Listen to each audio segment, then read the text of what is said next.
Yo, people. It is episode 183, I believe. This episode is three-person helmed with myself, the Flop, and then very frequently returning guest, Nerdcast J. We, on this episode, I promised Melissa that we would not talk about comic books, but we did talk a lot about comic books. We also talked a lot about movie and about Lil Wayne in St. Louis, bailing on everything. That guy just needs to get off that tour, apparently. Like we said in here, there's got to be something going on that they can't let people go. Who knows? But other than that, yeah, just keep in mind, like I always tell you, go check out the page Stan Needs a New Kidney or Stan Needs a New Bean. You can search either way, and it'll bring it up. Please like and share that page. I can't say it enough. I mean, I would prefer you to share that page more than you share our page or our podcast, but then still kind of share our damn podcast too, people. Come on. And then also don't forget about our boys at Beer Sauce Shop, 318 Mid Rivers Mall Drive. Lots of beer, lots of booze, lots of bourbon, lots of barbecue accessories and grills and big green eggs and smokers and pellet thingies and all that good stuff. So they've got whatever you need. They got beers on tap. They got great people serving them. It's well worth your time to go check it out.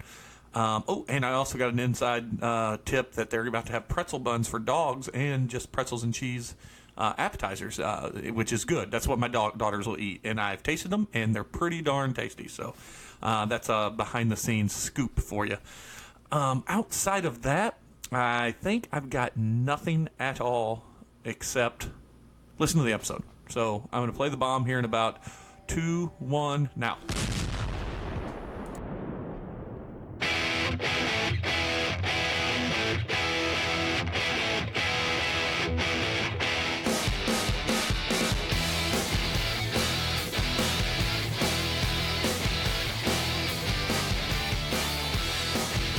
Hey, we are back, and we are discussing color-changing beer right in front of us. And the we I'm speaking of is not Bender. It's not the Badger, because I don't even know at this point. Maybe he died from his pneumonia. I don't know. I haven't heard no, he did send a text earlier. Hey, we could be Kelly.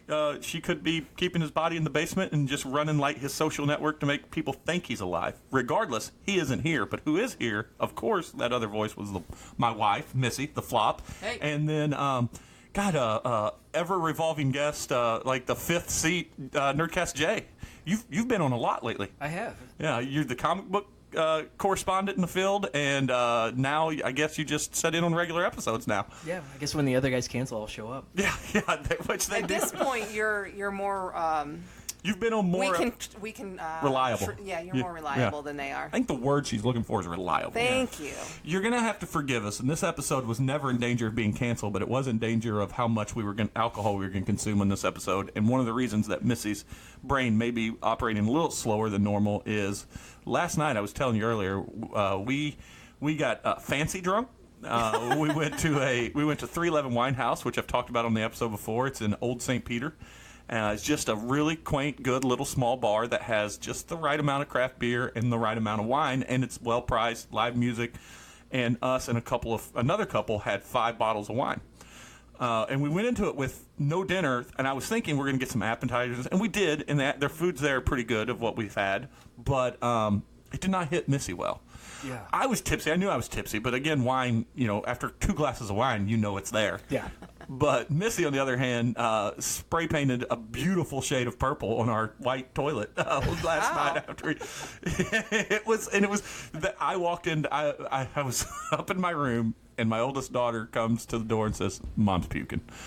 And so I go downstairs, and she had not yet started, but as soon as I stepped in, she goes, "I'm sorry." It's better in the toilet, though, than the carpet. Oh, definitely. Yeah, well, because that carpet would have been purple forever. Oh, yeah. And then she got done, and she goes, "I'm sorry." And then she gets to bed. "I'm sorry." I'm like, hey, of all I think one of the good signs of being an adult is knowing how to contain your drunken puking, because you didn't make a mess. I mean, there was a mess on the toilet, but the toilet's built to withstand dirty shit to begin with. But you got through it pretty good, and there were no innocent victims that were nearby, so it was just all the toilets. But it was still pretty funny. So back when Aaron and I first got married, we did a trivia night with my brother, and he crashed on our couch. And we got up in the morning, and he was gone. And we ended up leaving. We were gone all day. Oh, no. Come home. Erin goes in the bathroom, and she's, oh my God! I walk in. My brother had gotten sick everywhere and just used toilet paper to wipe it up. What? So there were spots all over the walls. And he was nowhere to be found? No, he left before we got up somehow. Did he? Probably- Yeah. I mean, did he even remember that he did that? Oh yeah, he did. Oh, so it was an intentional bailing on the problem. I think so. Oh my God, he's lucky to be alive. Yeah. Yeah. Yeah, I mean, mean, the worst I ever did was I spent the night at Katie's house with her. It was the first time I went out drinking after I had Kaylin, and I got wasted and I slept on her couch. And she went to work before I did, and she left me a bowl by the couch. It was a futon actually, and I threw up in the bowl. And I pushed it under the futon and forgot about it when I left the next morning. So her poor husband had to find that. But it was just a bowl. Yeah. And he's a dude. You guys. yeah, Can and to handle be that. honest, do you really feel bad for Bushman having to clean it up? No, don't know. I that was she like, hesitated. that was a pregnant pause. That's a no. No. Whoa, man, my beer is really blue now. And we're gonna put a pin in that blue beer thing. But yeah, I once had a good friend of mine, Big D. He's gonna appreciate. He's been listening to the episode pretty regularly of late. He's So gonna, no more talking bad about yeah, it? he's gonna appreciate this story about him. He once had to. It was 95% my fault for shoving the amount of alcohol that we did during the night, and how I kept buying shots, and how all kinds of silly stuff. But on the way back from Westport, Kansas City to where I lived, he decided he had to puke, so he went to stick his head out the window and throw up, but the window was not down, and so he just mushed his face against it just like this, and so I did a preliminary cleanup. Actually, he was setting Indian style in my front yard as I did some touch up, but I made him go clean my car up. Oh, yeah. I'm like, no. I believe I would have called my brother up, and say, you are officially disowned from the family until you come over and clean my bathroom. Well, I'm glad I didn't do that because he's the one with the Mizzou season tickets that we get down there for free games. And how long ago was this, though? Oh, 14 years Oh, yeah, ago? time has a way of healing all wounds. Yeah. I would have made him clean that bathroom. Yeah. It's really hard to take a picture. Okay, there we go. He also lived in North County at the time, so once Narrow Gauge came around, he kind of made up for it by bringing me beer. Man, he better bring you a lot of beer. Yeah. I do want to get back. We're about to taste this. One of the reasons Jay's over because the fourth beer from Gigantic Brewing Company in the Hellboy series came out today, and it is the Abe Sapien Indigo Blue Beer, and it is. Let me see. Let me read what it says. I can barely read because the light's not on here. It's your old eyes. Yeah, I'm getting old too, apparently, because I can't see it whatsoever. You know, what happened to your 20/20 vision? Well, I got 20/20 vision. I don't have night vision, for Pete's sakes. Here we go. We give you a unique species that bursts with citrus and and berry hop flavors infused with natural indigo. The result is a lush, vivid blue beer. That is a bit misleading because when we poured it, it was yellow as yellow gets. But now that it's sitting here, how long would you say it's been sitting out? 5-ish, 6 minutes. Well, you know what? I would say 9 minutes, considering we've been going for 7 minutes now. So yeah, and it was blue. Now it's green, but it has changed colors right before our eyes. But we've done all the tastings on these Hellboy beers, so we decided we got to do another one. And what better reason to drink beer than to record the podcast? And so that's what brings us to us right now. So let's give it a go. It is green now. See what we think. It's sat out long enough that it's not cold anymore. Oh, it's still cold. Yeah. It's what is it? It's an IPA. It doesn't. Yeah, but it's I mean, not is hoppy. it? I mean, it's very low. It's a very dull IPA. It smells like an IPA. I think on the write-up for it, it said something. It's like an East Coast meets West Coast. So So it's a Midwest IPA. It's a Midwest. Yeah. So it's not as hoppy and a little more hazy. I think is what it's supposed to be. Huh. Well, it's not hazy. Yeah, it's- unless you call the color hazy. I mean, the color Yeah. makes it hazy. Missy, I'll let you go ahead and roll out with the rating out of our universal untapped system of rating things. Well, it's not gross. Okay. Well, that's you know what? Not gross. I'm going to brew a beer, and that's going to be my flagship slogan right there. Bohannon's beer. Just, Not gross. there's not a lot of taste to it, really. Yeah, that's what it's not very complex whatsoever. So No, you can get a lot of IPAs like this out there. yeah, It's very safe. It's like a macro attempt at an IPA. And I think getting the color changing gimmick is probably what's going to sell it. Yeah, and we apologize, Gigantic, because we've supremely enjoyed 2 of the previous 3, and one of them I liked. This is probably my least favorite. No, this is my what's her name? Liz Sherman was my least favorite because I don't like peppery, chocolatey beers. I don't like moles and all that. But what's your rating, Melissa? Oh, probably like a 3.25. A 3.2. That's still pretty solid. That's above average. So what do you think? I was thinking about a 3. I'm going to go with a solid 3 also. It's not awful. It's middle of the road. It's not bad. I don't want people to think it's bad. It's just I was wanting something with a little more punch. I told you, it's not gross. Abe said, not gross. That's the name of this episode. This episode is not gross. Yeah, it's okay. That's okay. I would drink it. I'm going to drink it again. We're going to roll through these, when we get to... Can we go descending order next time? Go in order of worst to best? No. Oh, start at the last 6, and get all the 5, way 4, 3, back 2, to 1, Hellboy? Yeah, that's good because we like the Hellboy one the best. Unless the last 2 are really good. I can't imagine the original one being... Yeah, we'll see. We'll see. But, hey, one thing I wanted to bring to the table today, speaking of good and not great, and a sequel, just much like this beer is, we took a family trip to watch It 2 yesterday, or It Chapter 2. We enjoyed it. It's very long. It's 2 hours and 50 minutes. It's like a Tarantino movie. I feel like it was long because, one, they did new throwback scenes, but they also included some scenes that we had already seen in the first one. Yeah, some flashbacks to a movie that came out last year. I did like the fact that there was enough new scenes that the kids, because that first movie was so good, and those kids were one of a big reason because they all acted perfect. I mean, it's kind of a cheap comparison to say Stranger Things because one of them is from Stranger Things, but they're really good, and it was an enjoyable movie. Hayden liked it. I liked it. Kaylin did not like it. I thought it was okay. It was okay. It wasn't as scary. There wasn't as much Pennywise in it as the first one. And but again, also thought like Bill Hader was great in it. I thought he was. That's what I had heard, that he was probably one of the best parts of the movie. He's great, but he's great in everything. Yeah, he's great as Barry. He's great as on SNL. He's Bill Hader. He may be angling his way in to be like the next a Tom Hanks, comedic actor that can be serious. I can see him doing that. So is he one of the most underrated cast to come out of Saturday Night Live? I would say he is because of the women that came out of his run on SNL, that have those powerhouses that have came out of there. But yeah, I mean, has anyone that came out of his cast had a better career? I mean, he's had a solid career. I don't think so. I don't think so either. I mean, obviously Kristen Wiig, and Amy Poehler and Tina Fey. Yeah, but Tina Fey and Poehler were before him, right? They had slight overlap. I think they overlapped a little bit. Yeah. Kristen Wiig was his show. There's not. I mean, she's had a spectacular career, but as the guys, I think he's it. I think he's the top of the food chain for that, which he should be. Yeah. He was delightful in that Amy Schumer. Say delightful. Trainwreck. Yeah, he was great in that. He was his role in Barry is awesome. He was great in it too, and. I just last night or this morning I woke up and I could not find the remote, so I had to go to the Netflix to watch something. Yeah.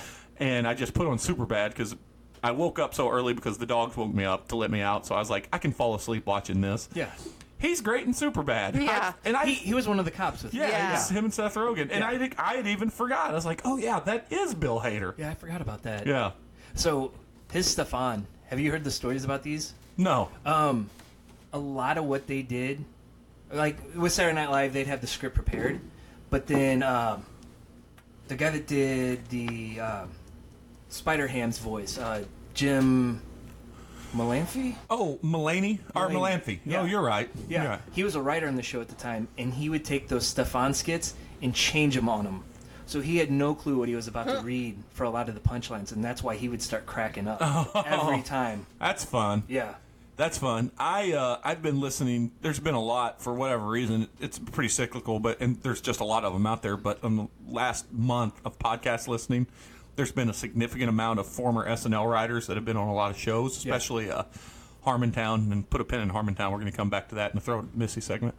Okay. There's a lot of writers, probably 4 or 5 that I've heard from that have either been on the show or written on the show, and that just absolutely say what a nightmare experience it is working on SNL. Yeah.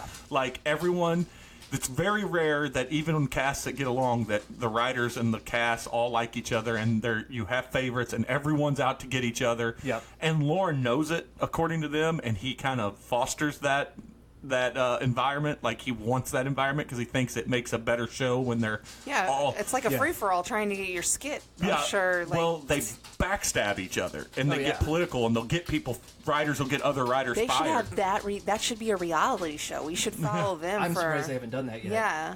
I just think he protects what it is. I mean, that's an institution. It's not a TV show anymore. It's Right. the longest running, it's scripted show on TV. So I read the history of Saturday Night Live with, it was all cast interviews. Oh, wow. And so it was really interesting, like, looking at how they had to find a way to really stand out compared to everybody else. They would find a writing partner that they would start with. Oh, yeah, absolutely. Yeah, That's what he crazy. did. Jim Brewer talked about it, too.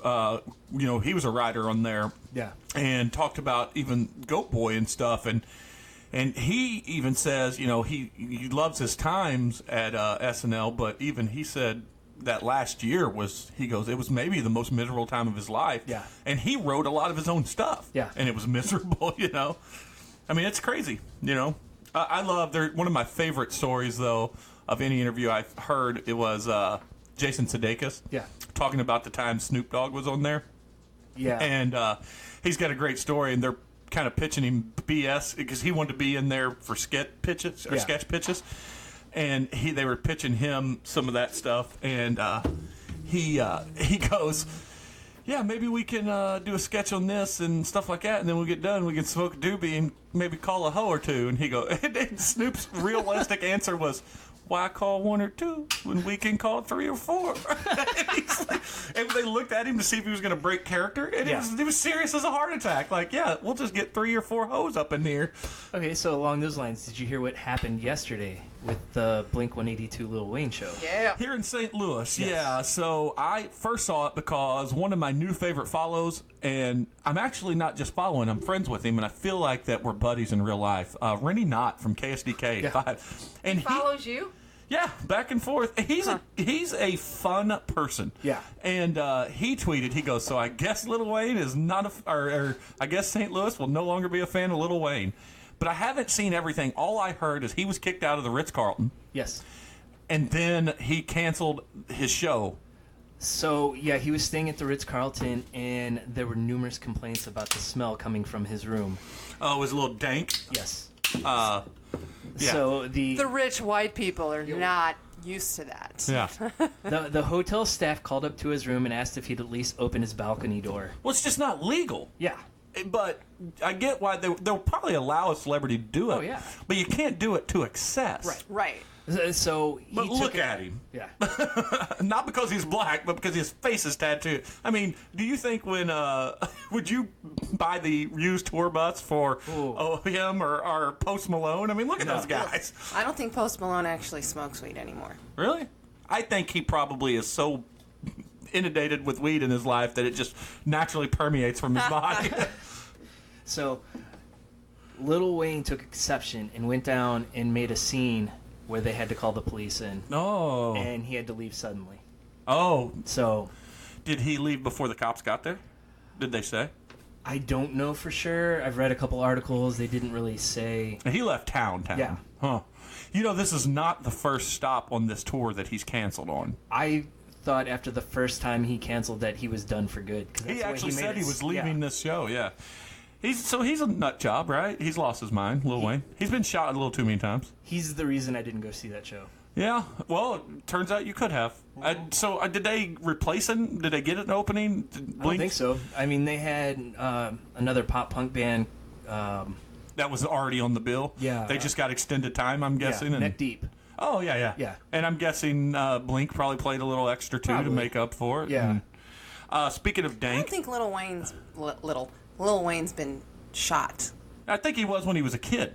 I think, in fact, he survived, like, shooting himself in his apartment. Check that story, but I believe there's a story that he survived that when he was a kid, shooting himself. Oh, when he shot himself, it was Yeah. really a suicide attempt. That's just what the thing says. I'm not Oh. going to read the whole thing. But doesn't he have medical issues? I mean, Like he has seizures or some shit? Maybe. Is that so he needs to smoke his weight in marijuana in order Yeah. to get over it. Hey, speaking of dank, you brought over a Sweetwater Dank Tank series called Et tu, Brute? Which, if I'm not mistaken, isn't that a Shakespearean play or what? Or no, that's not. When Caesar was killed. Caesar, yeah, that's right. Yeah, but it's the Ides of March. Beware the Yes. Ides of March. Who wrote that play, though? That is. Don't look at me, I That don't is. It's Shakespeare, right? The death of Julius Caesar, wasn't it? When I he- think so. Yeah. Yeah. Julius Caesar. Yeah, Julius Caesar. Yeah. So it's a brute double IPA, and it's pretty good. It's pretty good. That is an IPA. Yeah, it is. And not like that. I tell the other one. That's like that. That screams, "Hey, I got a lot of hop in." It so? does, and it's dry like a brute's supposed Yeah. to be. This Hellboy has left a weird taste in my mouth, even though I started drinking something else. Well, good thing you're going to put that fruity taste in your mouth of the White Claw. Ain't no laws when you drink the White Claws. Wow. Wow. That just happened on our podcast. Yeah, I mean, at what point, I guess it's not really up to them, and I got a feeling that because of how things have gone on this tour for them, that there's probably not a lot of back and forth between Blink and Lil Wayne. Probably not. It seemed like a weird matchup to begin with. I mean, it makes I sense. thought that too. He fancies himself a guitar player. Yeah. And if you've ever watched the videos, he's awful. Yeah. But he jams out at the end of his shows. But yeah, I mean, what point do you cut your losses and say, hey, we'll just go with this tour alone? I mean, Right. you don't have to threaten it anymore. Well, maybe Yeah. they do. Maybe they're just like, you know what? Like, Imagine if he there's. shows up, he shows up. If not, oh well. I've got to imagine there's a significant clause in contracts or whatever. There's some kind of payout that has to be done He one way or probably the has other. to do a certain amount of shows Yeah. for sure. Yeah. Since he doesn't want to be sued by the promoters, or yeah, I don't know.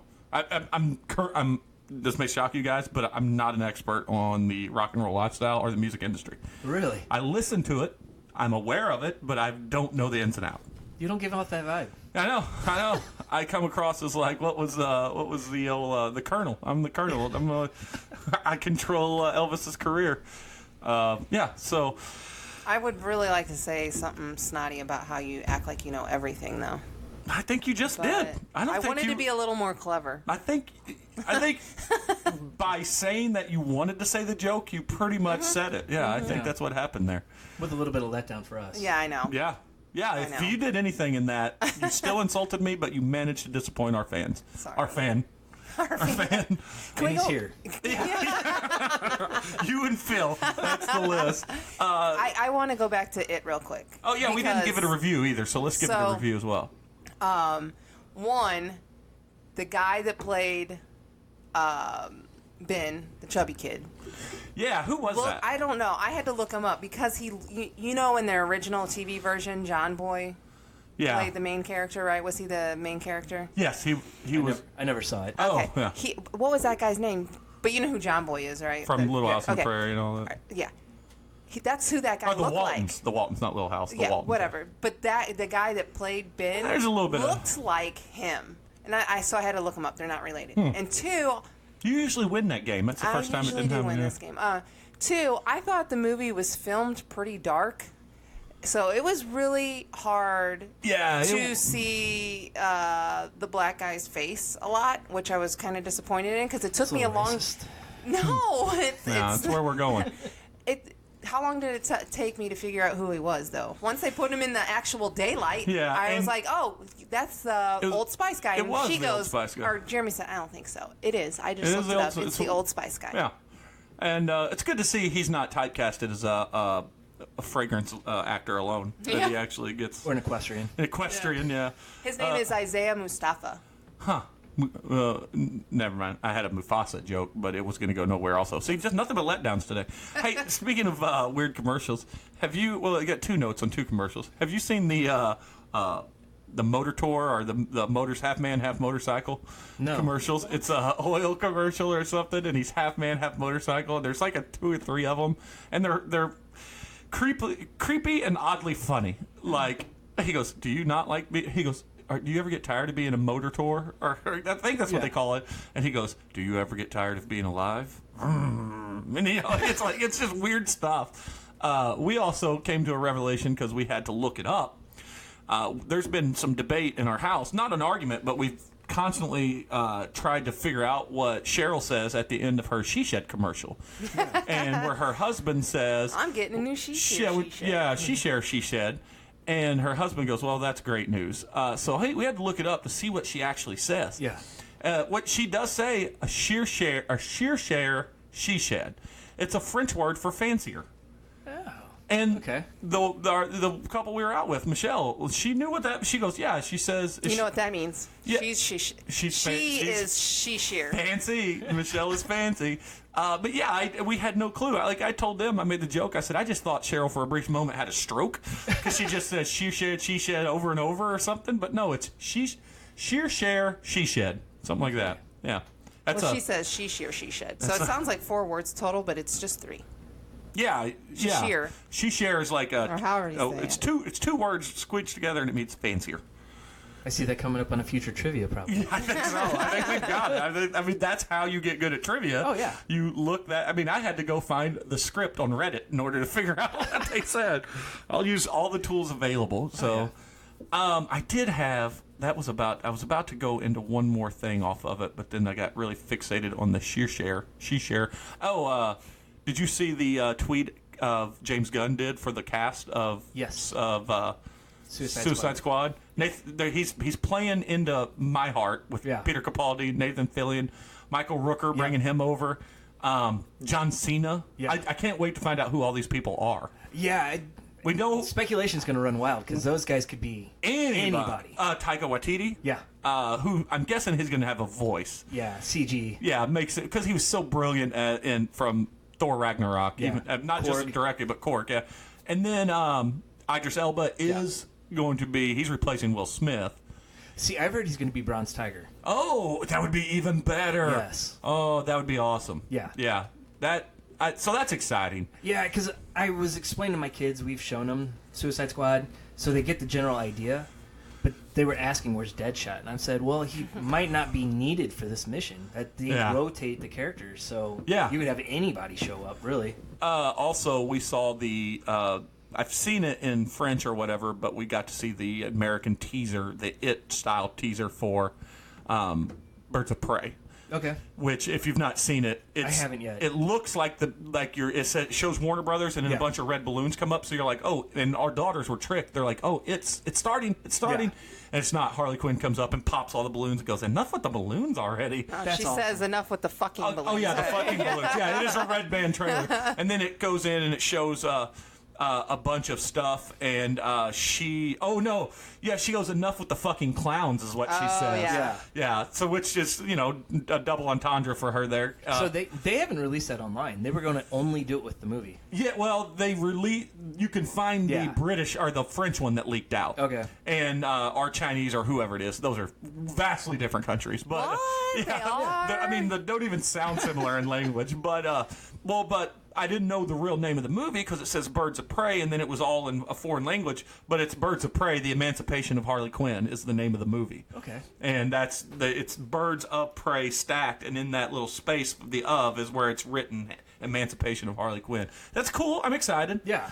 James McAvoy is a bad guy in it, or God, I think I No, love. it's Ewan McGregor. oh, that is I it's was Ewan like- McGregor. Yeah, that's right. Yeah, that's right. I love James Obi-Wan, McAvoy. not Professor X. Right. Yeah. It looks good. It looks good in the quick tease you can see of it. I mean, and my interest has peaked. Yeah. And I guess the main reason my interest has peaked is because we know that James Gunn is going to take over. And me and Bender had a conversation about this at Third Wheel Friday.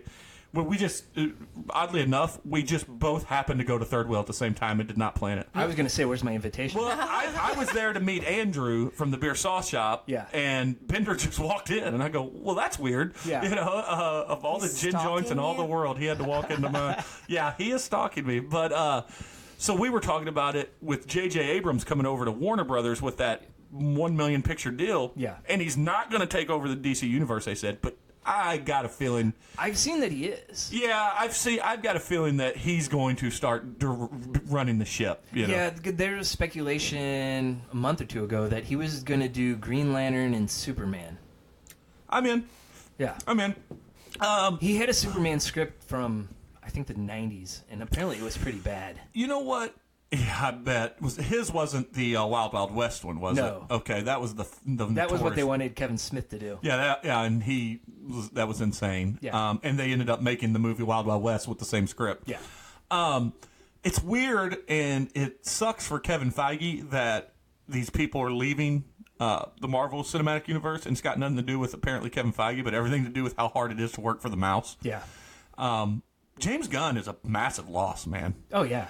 And I think in J.J. Abrams' case, it's just his story's done. He was there to do the new Skywalker trilogy, and he's done. Yeah. But the Gunn, I mean, and they set themselves up for that by firing him and then bringing him back. Yeah. And Well, I think he was probably going to be done after Guardians anyway. Yeah. Because they seem to have a hard time keeping these on outside of the franchise they're working on. yeah, Like Gunn with Guardians and then the Russo brothers. yeah. Regardless, I think it's. I mean, if there's a fingers crossed for anything, because I mean, let's face it, comic books companies can be great separately, so the cinematic universes should be great separately. Oh, yeah. So one way of doing that is getting talents like Abrams and Gunn over there to do it, especially Gunn. Yeah. I mean, he may have done more. I think it's Joss Whedon and then Gunn, then the Russo brothers, in my Yeah. opinion.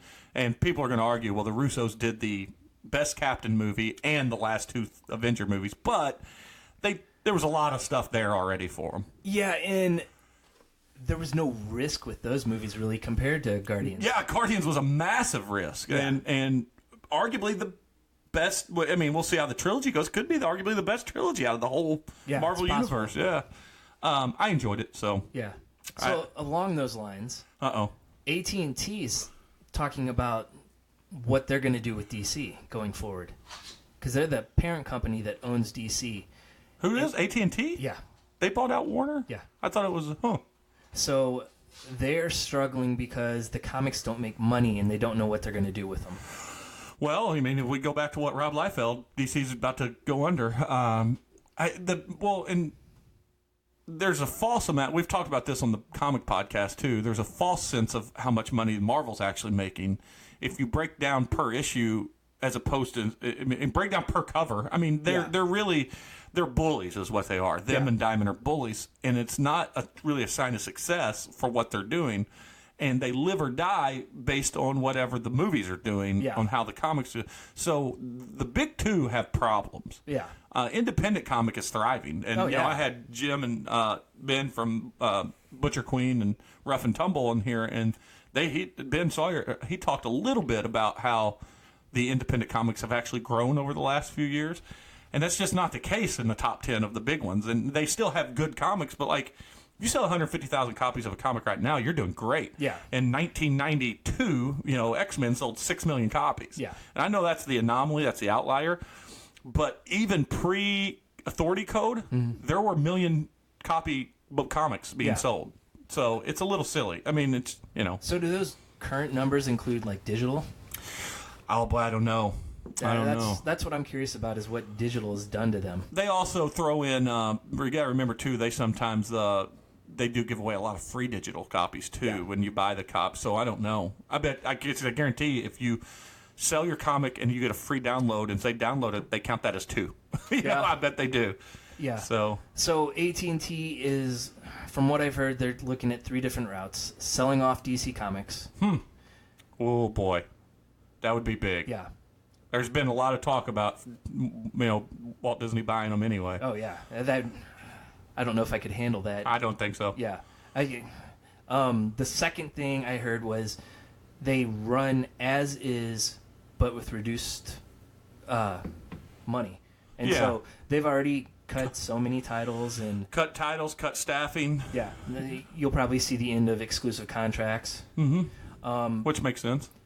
The third thing is just ending the comics and just trying to monetize the characters in movies and But then that sales. goes south. That Yeah. goes south fast. Unless you have a good revenue stream of like cartoons and toys. but I think that goes south in a hurry. Yeah, I do too. The thing this article brought up though was they have the three of the most recognizable logos in comics that they can sell in merchandise. That'd be Superman, Batman, and Wonder Woman. It's Do you think it is? I mean, because I've owned a comic book store, and this is not me poo-pooing on women, but But you're about to. no, but the Wonder Woman W is nowhere near as prevalent as the. I think Captain America's Shield is more. I think so now, especially now with the movies. Yeah, and I love Wonder Woman. She was. Yeah. I mean, I was a DC guy growing up, and they've always been the big three. But I can tell you, I bet if you track sales too, it's not the case. Probably not. Green Lantern's probably the number 3, Or even Flash at this and point. Flash, and you can look at. Some point, both Flash and Green Lantern have alternated best-selling book for DC Yeah. throughout the years. So I get what they're saying, and I would like that to be the case, but I just don't know if I buy into that. Yeah. So apparently they've already been cutting the budget for DC because, like at San Diego, Yeah. DC had very little presence out on the floor. Well, Marvel also, if you remember, didn't do anything Star Wars related at Comic-Con either. Yeah, there was speculation more was coming at D23, Which- which they did a little bit, but I think they're kind of distancing themselves a little bit until they right the ship. Yeah. Huh. Well, it's very interesting, no matter what. But, hey, So says you. I would like them to keep doing what they're doing, and I'd like them to somehow incorporate the DC app, or the new app, or whatever they're going to do Yeah. with AT&T TV, because we just recently switched over to AT&T TV, sure did. and we would like that to be a part of it. Well, from what I've heard, the DC app is going away and everything's going to move over to The CW app, or Warner, yeah. Warner Brother, WB app, yeah. Yeah. And I knew that too, but if AT&T owns it all, Yeah. I want it to be a part of that for free. Oh yeah. It's not hard so much to ask, is it? Just No. give me free shit. That's the way you make money. It would probably be included in a higher package than we already have. You know? See, what they need to do is make a Marvel Unlimited type app where people can just go out, subscribe, and read the comics. Yeah. Because I don't read much DC because I can't get them digitally unless Yeah. I use the library. Yeah, the Hoopla is what I use, Yeah. and it's all like last year's. Yeah, and mostly what I do on that is image stuff. Yeah, I do that as well. We are of like mind. By the way, I like this beer. This Yeah, I do dank. too. This dank tank. You want to try it? Sure. It's dank tank. It's dank. It is a double IPA, so it's right in your Is it wheelhouse. okay that I'm drinking from the sexy bald guy? There's a joke to be made about you've dipped your well into the toe into that well anyway. So, which that doesn't sound good either. It would be vice versa. The sexy bald guy just dipped his toe in. You want another one, Jay? Yeah, I'll take another one. What did you bring to the table today? You said you had texted me. And by the way, do you have a Matrix watch? Is that a Matrix background on it? Yeah, it is. We just watched it with the kids. Oh, I just saw the green things going down from a distance there. I was like, oh, that's the Matrix. It was Star Wars for a long time. I decided to change it up. Yeah, you went with a different trilogy. Disappointing. I hear they're making that. Oh, I guess we should talk about that real quick. That's a good segue. What is Your this? one. They're making a new Matrix, and Keanu and all of them are coming I back. really just wish you would say his name right. I did. Keanu. No. He changed it to shorten it for one syllable, or Keanu, or three, the same amount of syllables. Yeah. Keanu.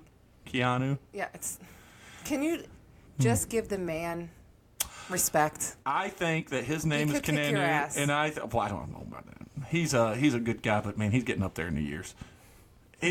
There's also something to be said about Hollywood. If it's not choreographed, he wouldn't know what to do. Tom Cruise would disagree. Tom Cruise, yeah. But yeah, so they're coming back. I don't know that I'm excited. It'll be the first. So if there is a joke to be made, it'll be the first Matrix made in the Wachowski sister era. Yes. Instead of the Wachowski brothers So, era. is Well, it only one of them's back for that. Yeah. So far. Oh, okay. Is it a remake? Is No, it a new movie. Fourth movie. So they were talking about rebooting it. Michael B. Jordan's name came up as the Neo character. I'd but be good. I like that him would and be everything. good. Yeah. Yeah. But they decided to go another sequel. That's better. Yeah. Maybe a good sequel. One where the last two episodes or movies didn't really happen, especially that third one. The kids are asking, can we see the rest of them? I'm like, you don't really want to see the rest of them. Plus, a lot of the stuff in it went over their heads. Yeah. Well, a lot of the stuff I think went over the writers' heads when they wrote the second, third one. Yeah. I would argue that if they never made a second and third film, then The Matrix 1 would go down in the top 2 or 3 of greatest sci-fi movies of all time. Why can't it still? Because there's the sequels. They diluted the pool with the other two. So, I It's- agree with that. But the Agent Smith fight in number 2 was incredible. It is good. It is good. And, Viggo Mort or not Viggo? What's his name? Who was Agent Smith? He was great in So- general. Hugo Weaving. Hugo Weaving, yeah, it's very much like Viggo Mortensen. Oh, totally. So, are they gonna let Keanu keep his hair? He's had that hair for a long time. Well, yeah, as long as they're making John Wick movies, Keanu's going to have that hair. Well, he grew back by the second movie.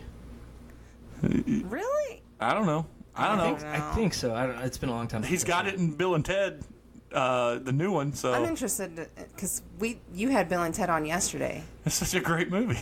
I'm interested to see how this movie is gonna play out. Yeah. That's in the queue to show the kids. Oh, that's a good one too. Even the second Bill and Ted Yeah. movie's great. Both of those movies are great. I'd forgotten how overtly cheesy the dialogue is, which is part of its charm. Oh yeah. Yeah. But yeah, I mean, and how it's when you go back and watch it, it's amazing that we have John Wick, Keanu now when we had that. And to be honest, honestly, watch Speed. It's yeah. amazing to get Yeah. this Keanu out of that Keanu. Also, I mean, he's so Yeah, most other movies he's not a great actor in. he's just so goddamn goofy. You Yeah. know, Yeah. I mean, the way He he talks delivers. like a big stoner. Yeah, he really Yeah. does. And that's not an act. I mean, any interview, that's him. Yeah. It's like Tom Cruise, not an act. He's a Yeah. weird dude. Yeah, so I'm excited about it. I mean, I'm excited about the possibility of making a good one. I also think they might have rushed 2 and 3 Yeah. when it was out. And again, like you said, I think they kind of outkicked their coverage and tried to get too deep. Yeah. They tried to get too Inception-y, and it just did not work out. But Speaking still. of, I swear on my life, I had a dream within my dream the other night. Oh, boy. I was like, and I woke up and I was like, I incepted. I was like, how did I have a dream about a dream? Yeah. That was just That's weird. a good one. I don't know. You're giving me all kinds of titles for the episode. Not gross. Incepted. Those are good ones. What did you bring other than what we just transitioned to inadvertently because of your watch? So Missy's eyes are going to glaze over. But, Oh, boy. I want to get your thoughts on that Hickman X-Men so far. So far, so good. Here's the only reason I haven't, and I've enjoyed it, but the only reason it's not been as enjoyable is because I think, as of this issue I just read, which is the 4th one in the reading order, was the last one where I read spoilers. Yeah. So going forward, there's no spoilers for me. Yeah. So it's everything I expected. I told you there's a certain amount of Hickman blueprint and fingerprint, I should so to say, that I sometimes wonder why he does it on everything, but it's always so freaking effective. Yeah. And I don't know where it's going whatsoever. It doesn't make any sense to me in a good way. Yeah. And you're not getting a lot, and this is not an indictment on it, you're not getting a lot of character development, just a lot of story. Like a lot of world building is what Yeah. you're getting. Outside of House of X2, yeah, you don't get much character building. That's the more... Mariah McTaggart. Yeah, Yeah. she is, and that was awesome. That just blew my mind. That is a solid 5 out of 5, her story. So yeah. far, I'm like at a 4 on Yeah. it. And I might have been a 4.5 if I didn't read all those spoilers when it came out. Yeah. But like I said, I intentionally stopped reading because I knew there would be a trade or I'd read it at some point. Art's awesome. Yeah. And this is not even, also, I don't want to make this sound negative either. To me, it's not quite yet an X-Men book. Yeah. It's a Hickman book. And I've got enough faith in him as a creative mind that eventually it's going to be an X-Men book. Yeah. So I can't wait for that to happen. And I got to feel when that happens, it's going to be a nice, awesome splash page that's going to make me get a warm fuzzy inside. You've got it sitting upstairs. Okay, good. So I'm excited about that. Yeah, I went in. I used to have every issue of the '90s X-Men series. Claremont and Lee's run. Yeah, And like I have every issue of Wolverine. yeah. I stopped reading them a few years ago. Just when I switched over to the app, the 6-month gap, there was just so much to catch up on. I'm like, What's the price on the app? that's $10 a month. That's not awful. No, it's not bad. They should, and this is not, I mean, this is something I think would be easily done in their thing. I think if you get Disney Plus, they should throw that app in there as I'd well. be so happy if they did that. They would. Then you would get that, ESPN Plus and Hulu Plus. I mean, it would be awesome. So I mean, they're gonna get my money anyway. So yeah, just take more of it. Yeah. But that I may end up doing the app at some point. The 6 months delay doesn't bother me. No, it doesn't bother me either because I've actually gone back and reread stuff I've read when I was a kid. Yeah. And I'm like, oh, Infinity Wars. Let's see what's going on with that. I think the first crossover series of that I ever completed, like as a kid, like I knew I had to go out to the store on a certain day to get there to get it, was the Omega Red introduction into Wolverine and how it crossed into X-Men and the Blue Team and stuff like that. Uncanny and regular X-Men. And so that was the first one, because I remember as a kid thinking, well, it's stupid that I have to go get these other, and then I went ahead and did it anyway, and so I put together the whole little 4 issues of whatever it was. Yeah. But that's the first time I remember completing something like that. By the way, back to the thing we were talking about with the, gosh dang it, the Suicide Squad movie. Yeah. What's the actress in it whose last name is NG? She was. I don't remember. Well, so I'm going to bring it up because I wanted to talk about this. So, and the reason I'm talking about it is because you started talking about the X-Men. So her name is. Let me get down to her. Mei Ling NG, and I don't know how you pronounce the NG. Yeah, Ning. I don't know, but I wanted to. Speaking of X-Men, I'm going to read you her heritage, and you tell me what X-Men it is. She's an English-born actress of Chinese Singaporean descent from Britain, by way of Britain. That's Psylocke. And the reason I say that is she was captured in that Omega Red story arc. Yeah. And one of my favorite scenes is Cyclops blasts a hole through the wall and says, "We're here for our team member. You might know her." And it says, she's Chinese by way of British, samurai, something. Yeah. You can imagine how hard those would come by. And Beast goes, and our other friend, short, angry Harry. Oh, never mind. I see him. And they blast him for. But I was like, that's her. That's that Mei Ling. There cannot be an Olivia Munn Psylocke knowing this woman is born in the world. Yeah. She has to go be Psylocke. Yeah. She has the credentials by birth. So. Get on that, Kevin Feige. Yeah. Listen to us. If you've done anything, Disney, listen to your fans. Yes.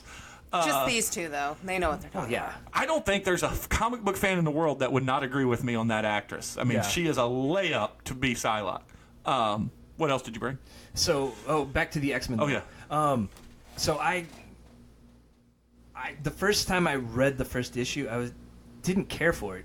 It's like Of House of X? Yeah, just because I had these preconceived notions in my head of, well, Professor X should be this way, and you got to know that is something that Hickman's going to do to you. Right. He's not going to give you what you think you're getting in the first issue, ever.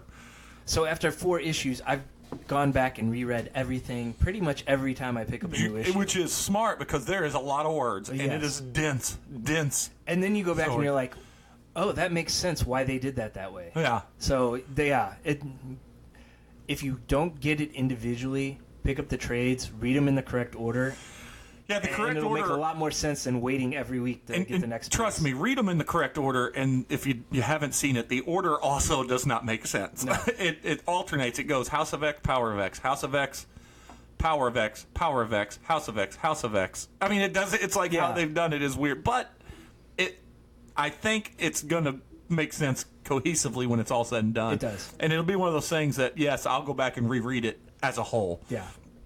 I've done that to most of Hickman stuff anyway, because I'll be honest with you, I kind of skim through a lot of his computer files sometimes. Yeah. I just get the keywords. There's a lot of stuff in those. Ton of them. Yeah, and I know, because I've went back even in it and like, all right, let me read that again. Like the whole thing with the phalanx, I was like, oh man, how many times are you going to explain what phalanx is in the Marvel universe?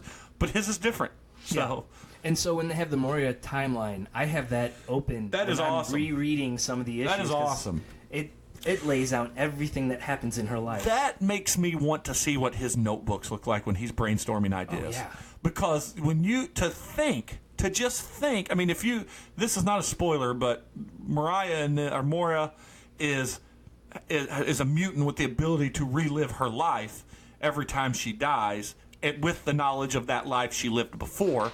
And he has a 2-page splash page that is just her timeline of all of her lives with every significant event. And I gotta tell you, that And I'm 150% certain that every one of those events will tie into the final story, which is asinine to be able to do that in your head. So 2 things from that. They update it later on. Oh, okay. As the series goes on.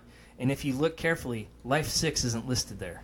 Oh, that's pretty cool too. Yeah. All right, I'll have to double. See, that's the shit you got to do with it, man. You got to pay attention. Yeah. It's crazy. So, but you've got to have something non-comic talk because Missy just Okay, well, Checked out. she fell asleep and woke back up. it's kind of comics, kind of not. Have your kids ever shown interest in reading any of that? So yes and no. Kaylin loved The Walking Dead for a while. And I tried to get her into Kamala Khan, and she didn't take. Superhero stuff is not. She doesn't like superhero stuff. Yeah. She really, really, really liked The Walking Dead. She read the first 4 omnibuses, I think. Hayden liked it when she was younger, before she learned to read. She liked it when I would read it to her. Yeah. But now that there's no real appeal. I mean, she's very wrapped up in her phone and her TikToks, but more than that, she's very plugged into soccer. And She'll read when she reads because she's not. It's not that she can't read; she just does not enjoy it. we fight her. Well, we thought, but now she's tearing through books. She's got to do 4 book reports a quarter. She likes the graphic novel type. Yeah, but not comic books, like funny kid, her age stuff, appealing to her. So like Dogman, Not even that, like Guts and Smile and Smile, and those ones. Yeah, but she read the Alex Morgan biography. Now it was written with a elementary school kid in mind, but she read that in like 2 weeks. Yeah. Which is fast for her. Which is super fast for her. And she's reading a chapter book now called Beneath, and it's like scary for her age. Yeah. And she's already like halfway through that book. Yeah, she told me yesterday that she goes, so we have these scary books at school, and I figure, if I like scary movies, I might like a scary book. So she tried it, and now I can't fault her for it. And this is kind of a similar path that Kaylin has taken. She started not really wanting to read a lot too, and then once she got around 5th and 6th grade, 4th, 5th, and 6th grade, she started reading, and she'll read a book, a full book, a real book a month, sometimes 2. Yeah. Well, she actually reads 2, 3, sometimes 4 books at once. Yeah. Like she'll alternate, but we probably buy her maybe a dozen books a year. Yeah, it's slowed down this year because it's her first high school experience and volleyball, and she's. I love my daughter, but both of my daughters put Hayden on her performance in sports puts a lot of pressure. You've seen it in pitching. Yeah. She puts a lot of pressure on herself. Kaylin puts a lot of pressure on herself to keep her grades up because she struggled at times with like science and math. No, it was ELA and math. And so she, to her credit, has always worked extra hard to fix it. Yeah. But this year, with volleyball, which is practice every day, sometimes 2 to 3 hours. And she knows that she has to keep a certain grade point average to play. So. She really, really, really stresses. But to be honest with you, she is pulling out straight A's right now. Yeah. And we don't apply the same pressure to our kids. It's like if my kids got a C in a subject, as long as they were trying, I'm okay with it. Yeah, as long as they're trying their best. I wouldn't be happy with the C. I definitely wouldn't be happy with the D. But if they were trying but struggling, that's different. When Kaylin got a D in math, we got her a tutor at school, the tutor program, and she got it up by the end of the year to a B. She's always close strong, but she stresses herself out with like, I'm not going to be able to do it. I'm not going to be able to do it. I don't have time. Yeah. And then she always does. And this year might be her best performance grade-wise. And she's more busy than she's ever. And it's only going to get worse as she gets older. When she's a senior, she's not even know what she was thinking. She's like me. She'll choose all the easy classes. Yeah. And that's what I did. Hayden, we fight more on homework. But back to what you asked, though, they both have started. I mean, Kaylin big time loves to read. Hayden has started reading more. But I just didn't win when it came. And I thought Hayden had her. I mean, she loved the Marvel Lego games, loved them.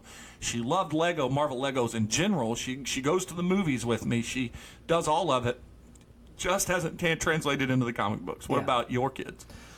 Kaylee took to comic books real quick. I put Runaways in her hand when she was 7, probably. No, yeah. And she burned through the whole series. Well, that's awesome. Did she read all the Brian K. Vaughan ones then? Yeah. Yeah. Yeah. Did you ever read the Joss Whedon one? I started to. I didn't care for it, and Yeah, I didn't ended either. up dropping it. Yeah, that's the same way with me. But Yeah. So she's always grabbing something. Like I gave her I Kill Giants. oh yeah, that's a very good one. Yeah. That's a very good one. And I so- didn't see the movie yet. Movie was okay. Okay. Yeah. We had to turn the movie off because it was scaring Madeline and Will. It's a very good book about a girl that is dealing with abuse instead of Well, it was her mom's cancer. or mom's cancer. That's right. Yeah, not She- abuse. Yeah, not abuse. Cancer. Yeah. She imagined that she would kill giants because that was something she could actually fight. Yeah. She was a That makes role playing game fan, and yeah, very very very good book. I have not seen the movie, and the book was like 3 issues long, and it was Yeah. you didn't really know what it was until the final book, and it Yeah. was very awesome. Yeah. You got little hints of it, and then all of a sudden, like, it hit you. And then it makes the whole books make sense. Oh, it's kind of like 50 Shades of Grey. Yeah, a lot like that. No, I'm just kidding. I don't know. I've never read or seen it, so. I saw something last night. I think it was there's a new. I haven't watched it. I don't even know the name, but I watched a trailer for it. I put it on my watch list on Netflix. It's a new in the 3rd season, but it's some gay comedian / actor that is taking his dad around the United States. They're British to win him over in the United States. So like showing great things in the United States, and there's some funny things about it because he's clearly flamboyant, and, Yeah. and his dad is sometimes like they go to this wall where it was like it was this famous spot I think in Texas where you're supposed to write what you're thankful for, and his dad writes Brexit on the wall. Oh my gosh. So there's some. I feel like that's manufactured. Yeah. But there's a funny part on it where they're calling out numbers at a bingo hall, and he looks out and he goes, "Oh, this is what they should have made those 50 Shades of Grey books about," and it's all the gray hair on it. But anyway, Madeline, does she? So she wouldn't for a long time. She loves Supergirl, Flash, and then She loves the CW shows. yeah, the shows. You've said that before, yeah. And then we took her to see Infinity War. She didn't care about the Marvel movies. Yeah. We kind of had to force her into them. She was crying by the end of Infinity War. Oh man, I when cried Peter in died. Infinity War. Yeah. Yeah, I mean, I was teared up. Yeah. And so at that point, I was She like, hadn't even had her only connection to these characters was just in that Yeah. movie. Yeah. so I gave her Ultimate Spider-Man, Oh, that's a good one. and she's just about done with the first volume. That's a good one. She's burned through it in about 6 months. I have, and it's of all the great disappointments I think in the world. I've got. You can see on the top right. There's the first volume of Ultimate Spider-Man. Yeah. But there's another one I have somewhere. I may have let someone borrow it. But there's another one. Barnes and. You see it? Yeah, I see it. The bigger one? Oh no! There's a before there was a such thing as Marvel omnibuses, and before there were absolute editions. Yeah. There was a Barnes and Noble edition of Ultimate Spider-Man, and it was the first 2 hardcovers in one bound giant hardcover. wow. And they had the advertisement, and when the other ones were coming out. Yeah. But at Barnes and Noble wasn't known as the big Right. trade paperback place yet, and they'd never released them. And I so badly want them to do that because Yeah. Also, the other disappointment I have is I've got the properly translated Akira's. That first one is also a Barnes and Noble edition hardcover of it, and they didn't finish making those either. Oh. I know. So, but that's why I kept the trade paperbacks too. Yeah. So, but yeah, that double-sized one was like, oh, this is awesome. Yeah. So, That drives the completist in me wild. yeah. But I no, hate when they do that. that's awesome. Yeah, Yeah. I mean, and it's not for. I mean, obviously, you've seen my basement. It's not for lack of putting them in that. It's not. It's definitely the environment did not affect the kid in Right. mine. I don't know why they didn't get into it, but like Missy said, we are very, very good at. I feel like the strongest thing we have as a parent is not pushing our kids one way or the other, Right. but encouraging them when they do buy something. Now, I'm pretty pushy when it comes to sports with them through the years. Yeah. I mean, I made our third baseman cry Tuesday, this past Thursday night, for Pete's sake. But yeah, I mean, I wish they would read comics for the simple fact that I want someone to talk to them about. Oh, yeah. I mean, obviously, I have you and Bender and my best friend Dwayne and even my buddy Howpow to an extent on some. But, there's some days I want to read something and turn it over and say, "Ooh, Hayden, check this one out. You'll love it." Never going to happen. I tried that with the Hickman books. Oh, those are And deep. I'm like, That's that's a lot so of way over, exposition in there, way over your guys' head, though. Oh. What else you have? Did you bring anything else? No, that's it. So I think at this point we should just go ahead and throw it to Missy and see what she's got. I got nothing. Oh. I do have something. I know, shocker. I do have something, and I said we were going to put a pin in it. Sadly, it's been mentioned here and there on an accident, but last week, Dan Harmon officially announced that beginning December will be the last Harmontown episode. After 8 years, he's bringing the show to a close. And I got to tell you, Missy's right. I will find a show that I like, but there's not a podcast made that I've listened to every single episode of it, and I listen. Not even Rogan. Not even Rogan. I skipped some of them. I like his, like. I hate to admit it, but I skipped his Maynard James Keenan one, his last one, because I've heard him on there before. Is he boring? It's not. He's Seems not, boring. Yeah, he's not overly exciting. He's very dry. Yeah, and he talks about wine, and he talks about his jiu-jitsu, and I know this. I didn't listen to this new one. Yeah. But I got a feeling he's going to talk about the same stuff. Yeah. Yeah, it was a lot of that. Yeah, and so I skip his, but Harmon. So I came on board with Harmon around episode 12 or 13, and the reason I did is because NPR's Pop Culture Happy Hour, they brought it up, and they mentioned that he deals with his relationship with his father and mother through playing D&D, and he did that very much in the early episodes. Yeah. It's like, well, I'm going to check it out. And then I realized that, hey, this is a guy that created Community, and this was pre-Rick and Morty, and I've been with him ever since. We bought the movie on Google Play before it was on Netflix, his documentary. And so I've been on 100%, and it's been my favorite podcast, and it's not even close. And I like Missy said, I'm going to have to find a way to get all my Harmon fill. I don't know what that's going to be. But I said on Instagram, following his half-naked workouts. And but one of the things I've loved about him is he's very accessible to his fans. Every shows he's ever done, he pulls people up. Yep. He's at the same bars all the time. Through Harmontown, he's very open. Talks about the stuff that he talks about with his therapist on the show. Yeah. And so you get a real sense of who he is. And when you take that away, it's almost, and I'm being very extreme here, and being very big softy, but it's almost like you're losing a friend. Yeah. With eight straight years, every week, I've had this podcast, and it's gone. It's going to be gone. Yeah. Oh, well, this is why you don't listen to Rogan as much. Rogan puts out almost 3 a one week. daily. Yeah, 3 a week. Multiple And they're ones like a week. 3 hours long. Yeah. Oh, God, yeah. But I do listen. So Harmon only puts out one a week. That's One a week, and it's 2 to 3 hours, depending on the week. Yeah. depending on how drunk he gets. Oh, yeah. And he gets drunk. Bad drunk. And that's the other good thing about the show. For those, I'm not suggesting you go back and listen to all of them, but he's done some things on the show, and he's done some things in his life that he has absolutely needed to be held accountable for. And that son of a bitch steps up and becomes accountable for it. Yeah. He apologizes in a believable, contrite way that doesn't make it right, and it definitely doesn't forgive him.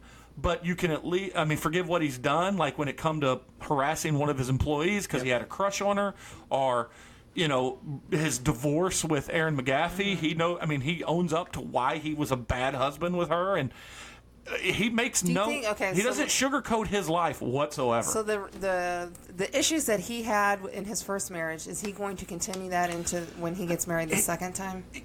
He quite possibly could, and he tells you all the time that's why he didn't propose to her, because he said he did such. Oh, I thought they were engaged. He did. They are. She proposed to him, but he said he was so bad at marriage the first time he wasn't going to make that mistake on his terms again. I gotta know how he gets younger, prettier girls. He's stupid rich. Yeah, but he's so yucky looking. Yeah, he is, but he's undeniably smart and very funny and stupid rich, and that goes a long way. Yeah. I'm not. No, I guess I'm just. I couldn't climb on top of a guy that I didn't find attractive. It's different out in California than it is here. True. Yeah, It's a little more laid back, I guess. And his Erin McGaffey was absolutely a very pretty girl, but his girlfriend now is amazingly. I think she's even prettier. She's not model hot, but she's an actress. She actually has a TV show coming on, like, it's not Bravo, but it's like IFC, I think, or something, and it's about Dan Harmon. It's about dating Dan Harmon. Her life, because she's also it's a reality show. No, it's a fake show so there'll be actors playing, and in fact, I'll look up who's playing him. I forget who played him, but it's a good casting. But she also grew up in Hollywood. Her mom is Mama Russo from Karate Kid, his fiance. Yeah. So it's and she's written a lot. I'll have to look her up, and Cody's her name. And I'll have to look her up. When we're off air, so you'll recognize. Oh, she's done a lot of this. She's talented as well. Yeah. But again, it's not just Dan too. It's you've learned about Spencer Crittenden. He literally plucked him out of the stage. Yeah. He was the first to raise his hand and said, "I'll DM your game." Yeah. And then he went and became his personal assistant, and now he produces, writes, and directs Harmon Quest, which is very popular. Mm-hmm. He's done other shows, and Jeff B. Davis, who not the creator of whatever shows there's on the CW, but the improv guy, he's always been there. Even Kumail Nanjiani can credit a lot of Harmontown to his early success because he was on every single week in the early shows. Yeah. And Dan even uses it a joke now. He's like, yeah, so we're going to get some big guests. He's like, don't worry, I'll bring your precious fucking Kumail back. So I'm gonna miss it. And I guess it'll officially kill the Harmon rule, so I won't be bringing up Dan Harmon after December. I feel like you'll find a way. Yeah, I'll work him in there. Oh, yeah. Yeah, I'll so have shows on and stuff. yeah. So anything else? Anything quick worth noting for you? So what else do you listen to? Just out of curiosity. I listen to Rogan for the most part, most of his episodes. I'd say in a given 2-month span, there's one I'll skip. Yeah. I listen to Rogan. I listen to Harmon. I obviously have to listen to mine. I listen to our. You don't have to. You're listening to it as it happens. Yeah, but I also go back to make sure it's right and there's not a big mistake or something. See, I listen when I edit and then download it and then delete it. Yeah, that's a good call too. I also listen to Matt at Basler. I listen to his podcast, both of his. I like his new shtick. Network marketing, his pyramid scheme. But he's on this mission to have people take pictures of him instead of taking so many selfies. Oh yeah. And is it TikTok that he's on? Yeah. And it's the same exact song. Like, say he has 80 TikToks. It's 80 TikToks of the exact same song, but him doing different stuff in it. And it's smooth. Yeah, no, it's not that'd be hilarious. But Riverfront Time voted the best concert events of the year, and they nominated that one, and he was very happy about that. I didn't go, but I voted for it. Yeah, I voted for it as well. I wanted to win. Yeah. So I also still listen to Zane's World, which is Zane Lamprey. ID10T sometimes. Yeah, depending on the guest. Yeah, depending on the guest. Obviously Shane and this, I don't know how to pronounce this because it uses a Y, Nairdcast. I listen to them. Yeah. Listen to anything but credible. I listen to those guys still. I still listen. The only UFC one, and again, it's not all the time. I listen to UFC Unfiltered with Matt Serra and Jim Norton. But Acquisitions Incorporated, that's the Penny Arcade guys that play D&D. Yeah. I do the D&D podcast itself. I'll listen to about one every 4 or 5 months. Yeah. Fighter and a Kid. I've been listening to that. It's Brian Callen and Brendan Schaub. Okay. Two Bears, One Cave. I really like that. That's Tom Segura and Bert Kreischer. If Jeremy ever gets an office job again, there's no way he'd even be able to listen to half of what he's already mentioned. I'm on the road quite a bit, I have so. an office job, and I listen all the time to stuff. Well, yeah, when I had that too, I still did. I put them in my earbuds in and went to town. You used to do that. You can't do it now. I would listen to my podcast when I walked. Oh, yeah, that's I'm right. on a lot of conference calls now. All 'cause I'm day. transitioning to a different role, so I don't have time. So I don't even have time to watch TV when I work from home. And that's the one, worst. Yeah, and that's the ones I subscribe to. Yeah. I'll get a whiff of something and I'll download the single episode and see if I like it. Yeah. And sometimes I do, and I'll, but in those that's probably, that list is 100%. Like, I used to listen to Pop Culture Happy Hour religiously. Yeah. And then their shtick got very boring and tiresome to me. It did. Yeah. I dropped that one. But what do you Do a lot of Kevin Smith. I think I get just about everything he does. see? And I love Kevin Smith. And How long are his podcasts? Because he's a talker. Especially his main one, the Smodcast. That's my least favorite, though. No doubt, man. I love Kevin Smith, but like for instance, we were listening to the Black Parade. Welcome to the Black Parade yesterday. Oh, yeah. He once did 3 episodes on that song, and he broke it down, breaking it down, and then he had Gabriel Way or Gerard Way on the episode. Yeah. And I love Kevin Smith, but it's too much. And then there was a good four weeks where he found his old recordings that he would do as a kid. Yeah. That's boring as hell Oh, to yeah. me. I still do enjoy him and Jason Mewes, the one where they're Jane Silent Bob Get Old. Yeah, that's a good one. They don't do that much anymore, though. I love Fat Man on Batman Yeah. and Hollywood Babylon. Yeah, I listen to those two. Those are my religiously. favorite, Yeah. and they're good because even Kevin Smith would probably be the first to agree with this. Is he also needs someone to help rein him in, Yeah. and yeah. bounce off ideas with, and that's why I love those. Yeah. Let's see. I have the Something Something cast. Some buddies of mine that I used to write with years and years ago. Yeah. A lot of pop culture stuff. Something is the name of it. Yeah, Something cast. And they from here? No, they're from New Jersey. All right. Well, shout out to Something cast. I'll even link them that you talked about them. So I do a lot of baseball ones. Statcast. Fangraphs. Sports. I read a bunch of sports like from the Athletic and stuff, and I don't know why I don't dive into sports podcasts as much. I mean, these are nerdy, in-depth. Oh yeah, sabermetrics. Yeah. So big onto those. The Beerist. Oh yeah, I looked at that one. I used to listen to the Brews Room from our friends, Yes, I Cal did Den and too. all those guys, and I don't know why I can't get into craft beer podcasts either. I have that one. I have Beersmith. Beersmith, I have the app. Yeah. So It's hard to listen to. It's very dry, but it gives you good hints. I on- have listened to that. Yeah. Back when I first started listening to podcasts, because that one's been around a while. Yeah, it has. Yeah. Comic Book Nation from comicbook.com. That's a newer Oh, one. I need to check that out. I haven't Yeah. listened to that one. They do 2 or 3 times a week, and it's pretty good. Sci-Fi Wire and Sci-Fi Channel used to have one, and it was okay. Comic Book Men had a good one. They had a spinoff. It was Ming Chen and What's his name? I know who you're talking about. what was the one that never talked on the show? Mike. Mike Zap, Mike, Yeah. Mike Zapka? Not Zapka, but it's like that. Something Mike like Zapchik that. or something. I can't Yeah. remember. But they had a weekly pull list comic book, and it was good. Yeah, I listened to that for a while. I did too. My friend Marcus has Deadpan Fury. He doesn't do a whole lot anymore. He's a Metro guy. no. Oh, so he's also No, he's in California. okay. So when I started writing on the internet 15 years You were a ago. fan fiction guy. No, it was all baseball and comic books. Okay. So an editorial. Yeah. Okay. Yeah. I met these guys through the website. James from the Something Something cast was a wrestling writer, Okay. and Marcus from Deadpan Fury was on the forums.